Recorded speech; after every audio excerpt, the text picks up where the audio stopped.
So you've had like a lifetime of activism. What would you tell like the young people today getting started in it? What's going on?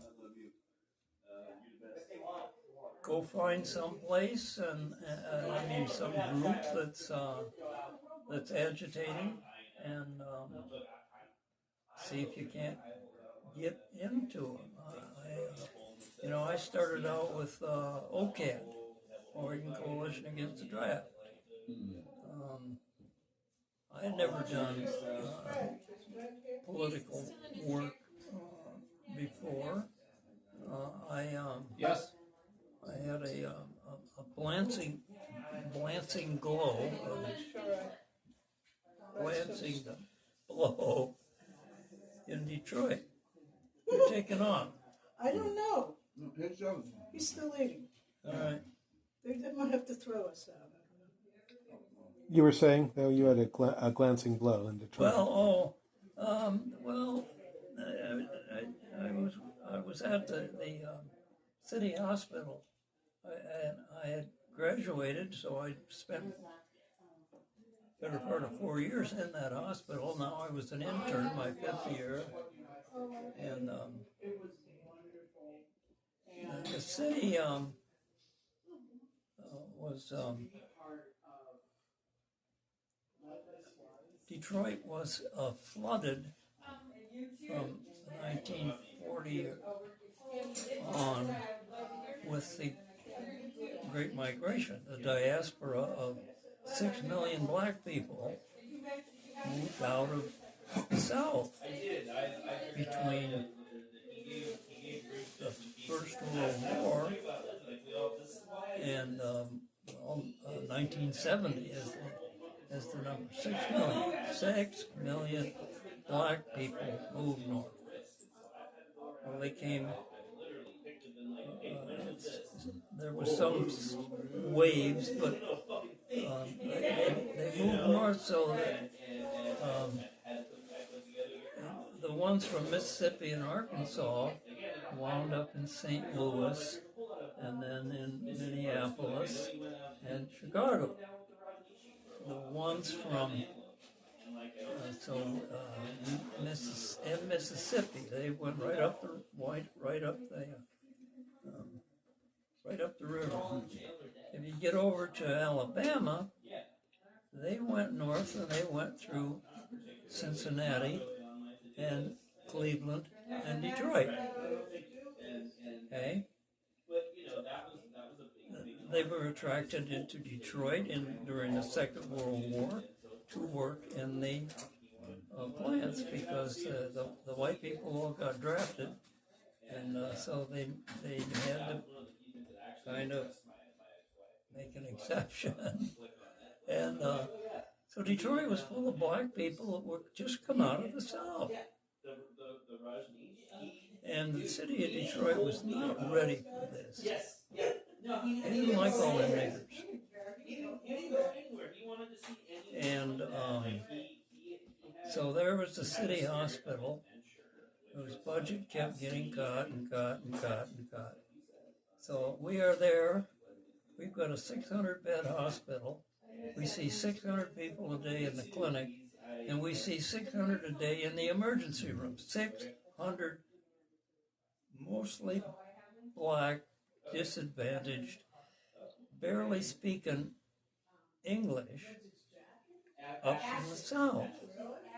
I mean, they spoke a variety of English, but it sure wasn't white middle class English. It wasn't academic.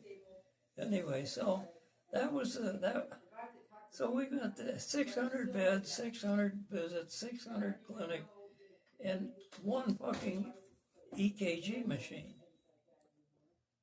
One EKG machine. Now we were. She's good. Mocha. So the machine broke, of course, because it was just being beat to death.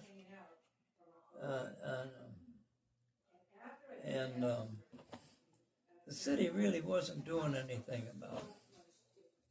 So we called an action, and nobody. Well, so here I am. I'm a freshman, and I've got guys that have been in there for 4 years more than me, and for some reason I was articulate and intelligent enough to become a spokesperson. So I was drafted to explain, no, we're not going to withhold services. We're trying to take care of these people. I got on TV. And, well, one of the actions that I did, we made out letters, a letter. And I think there were about 70 copies. Well, you know, you should go through channels. Well, I had the bright idea, yeah, we're going to go through channels. We're going to go through it like a dose of salt. Everybody fucking in the channel got this fucking letter. And so, you know, we had to figure out, okay, so we dropped the letters at the central post office. All these people grouped around the school and the hospital, all those guys, they're going to get it tomorrow. So some of them we took out to the suburbs, dropped the post office in the post office in the suburbs, so that, you know, there's a military term called time on target. You don't shoot all your missiles off at once, you shoot them off in a sequence so that they all hit at the same time. And, well, Detroit had I guess you'd call him a liberal Democrat mayor, Jerry Kavanaugh. Jerry was a hero of the woke people, which was a crock of shit. Jerry was a politician. Jerry hung his hat on the Kennedys. He was a Kennedy follower. And Jerry got his letter. It was all special delivery. It was all delivered by hand. These were not just drop box. These were special delivery. Didn't have to sign for them, but he did have to take it in his hand. And Jerry was just about to get on a cruise boat on the Detroit River for a big fundraiser. So there was all kinds of media and band plan and lights and good old Jerry, and they hand him this letter that says that you guys are not treating the niggers very well. And so that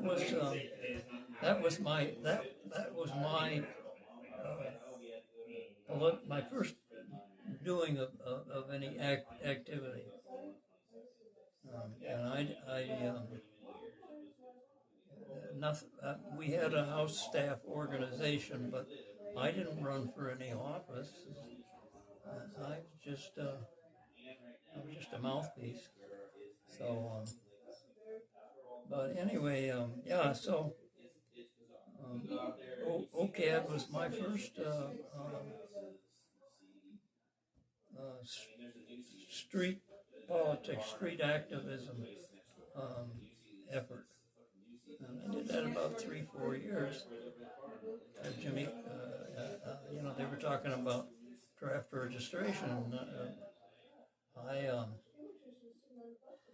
was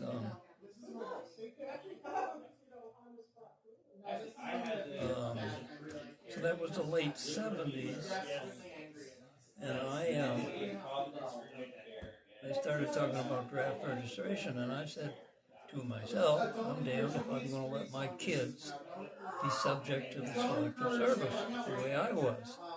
They jerked me around, with stupid regulations and just stupid shit, and I got jerked around, didn't like it. So I thought, okay, I'm gonna, here's an effort, I will join up and see what goes on. And I had also just at the time joined the Libertarian Party. Well, that didn't make me very popular amongst the leftists. Because, we were just, even though I wasn't a randoid, I wasn't one of them Milton Friedman free market, unregulated free marketing, none of that crap. I joined up because of the pledge. We don't start fights. We don't shoot first, we don't invade other countries, we don't start fights. Now we might shoot back. That was how. So that's libertarian. That did not make me a libertarian, it made me libertarian. I was a principled pacifist. And but it took an awful lot of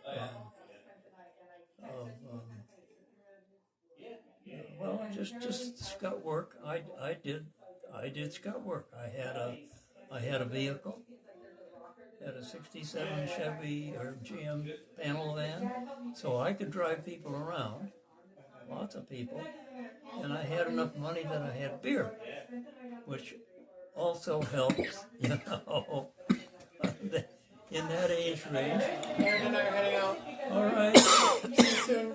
Thank you for coming by. Bye. Take care. Will do.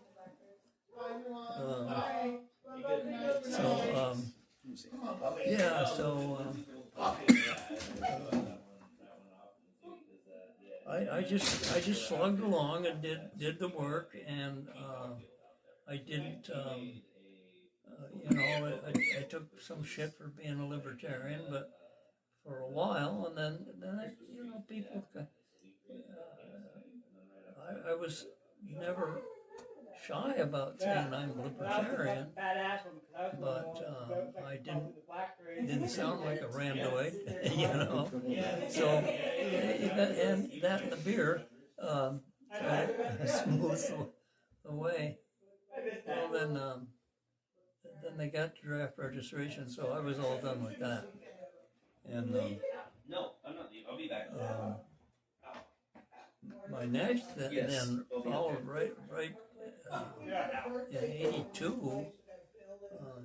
A friend had said, "You got to go down to Reed College. There's a legalization effort going on. I think you would like this." Ralph was also a libertarian,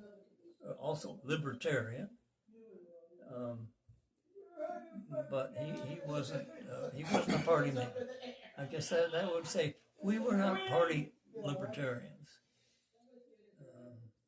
Did not follow the party line, and so I went down to Reed College, and there was that. They were passing an initiative. They had been out. They'd gotten a bunch. I was probably in March. They petitioned until the 4th of July or something. Right around the 4th of July was the deadline for submitting petitions, signatures, and the wording. There was a big sign. It says freedom is the issue, and then adults shall not be. Well, it's on the wall out there. You can read it, but it basically says adults will not be treated criminally or denied any privilege or right or anything else, will not be subjected to fees, fines, and permits solely for the personal the production, transportation, and consumption of marijuana for personal use. And it attracted me because it didn't talk about the law. We weren't trying to change the law. It didn't talk about the state. It didn't talk about any of that. It just would cut by a constitutional amendment. It would cut out this law, this activity. The activity would be no different than raising roses or carrots. The state has no real reason to regulate carrots. The state has no really reason to regulate marijuana. So, you know, I chased that one around for some years. And I did, then in the late 90s, early 90s, late 80s, I did some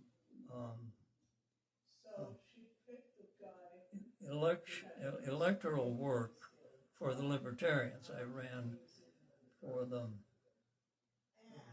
Attorney General twice. Once was 88. I don't know when the other one was. And I ran for governor once in 90. And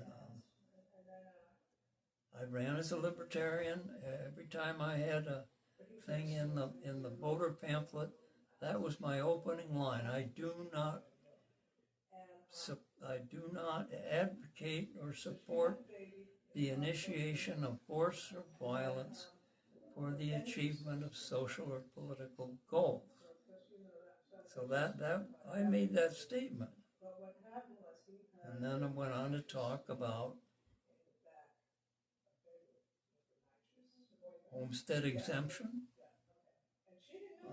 I went on to talk about regulation, unreasonable regulation. I went on to talk about no victim, no crime. And I thought it was kind of interesting. That was Barbara Roberts, who was governor. A nice person. She never shit on me. She smiled and you know, grinned and Dave Frohnmeyer, who was Attorney General at the time, I'd already run against Dave, and I was going to run again against Dave, and the Pounders threw up a guy by the name of Al Mobley. So there were 4 people in the Goober race in 1990. And the Pounders, they did not like me. I didn't get any Democratic Party support, but we still managed to get 50,000 votes in a statewide, four-way statewide race for governor. I got 50,000 votes because I went out. Well, I would go out and I did, you know, the party. I didn't follow the party line. I didn't use the party rhetoric. I didn't use that free market crap. I didn't talk about rabid malignant individualism like Ayn Rand was talking. I didn't sound like that. I went out and talked to people in a responsible, understandable way. I spoke the vernacular. You know, didn't ignore the political rhetoric, but as I look back on it, it was just the rhetoric of democratic socialism, and I was